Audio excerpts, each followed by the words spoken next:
بسم اللہ الرحمن الرحیم۔ شروع اللہ کے نام سے جو بڑا مہربان نہایت رحم کرنے والا ہے۔ محترم عزیز دوستو، السلام علیکم۔ محترم ناظرین، آج کی اس ویڈیو میں ہم پیش کرنے جا رہے ہیں ایک ایسا واقعہ جسے سن کر آپ حیرت میں پڑ جائیں گے۔ ایک غریب عورت حضرت بابا فرید الدین مسعود گنج شکر رحمت اللہ علیہ کے پاس آئی اور اپنی مفلسی کی شکایت کی۔ اس کی بیٹیاں شادی کی عمر کو پہنچ گئی تھی، لیکن اس کے پاس کوئی مال و اسباب نہ تھا۔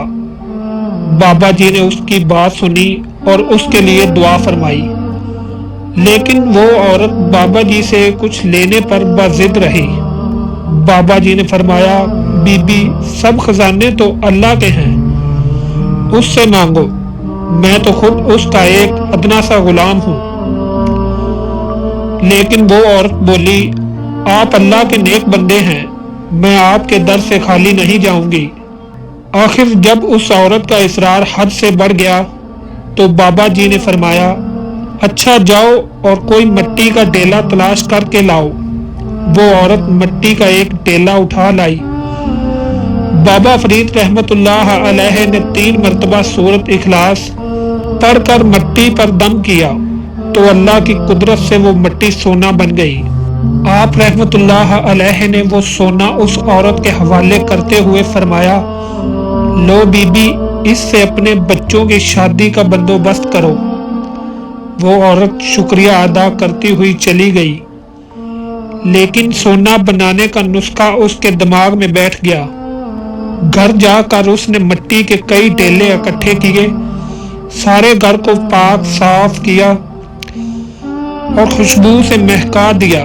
غسل کر کے پاک صاف لباس پہنا اور اپنے عمل میں شدت پیدا کرنے کے لیے اس نے 3 کی بجائے 300 بار سورۃ اخلاص پڑھی اور مٹی پر دم کیا۔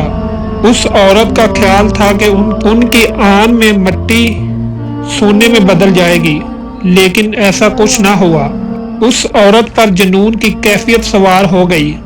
وہ بار بار سورۃ اخلاص پڑھتی اور مٹی پر دم کرتی، لیکن مٹی مٹی ہی رہتی۔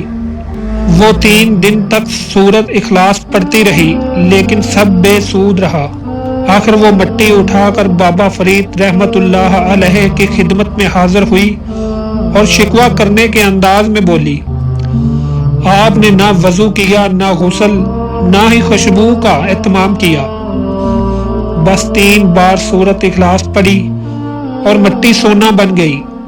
میں نے غسل کیا، خوشبو لگائی، گھر کو پاک صاف کیا اور 3 دن سے سورۃ اخلاص پڑھ رہی ہوں، لیکن مٹی سونا نہیں بنتی۔ بتائیں میرے عمل میں کیا کمی ہے؟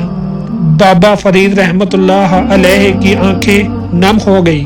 آپ رحمت اللہ علیہ نے سر جھکا لیا اور بھیگے ہوئے لہجے میں فرمایا، تیرے عمل میں کوئی کمی نہیں تھی، بس تیرے منہ میں فرید کی زبان نہیں تھی۔ سبحان اللہ، بے شک یہی وہ اللہ کے بندے تھے جو اللہ کے نزدیک انعام یافتہ قرار پائے۔